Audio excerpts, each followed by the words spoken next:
روزوں کا مہینہ رمضان کا مہینہ ہے، جس میں قرآن اول نازل ہوا، جو لوگوں کا رہنما ہے، اور جس میں ہدایت کی کھلی نشانیاں ہیں، اور جو حق و باطل کو الگ الگ کرنے والا ہے۔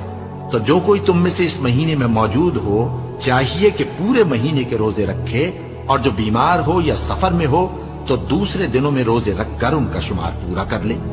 اللہ تمہارے حق میں آسانی چاہتا ہے اور سختی نہیں چاہتا، اور یہ آسانی کا حکم اس لیے دیا گیا ہے کہ تم روزوں کا شمار پورا کر لو، اور اس احسان کے بدلے کہ اللہ نے تم کو ہدایت بخشی ہے، تم اس کو بزرگی سے یاد کرو اور اس کا شکر کرو۔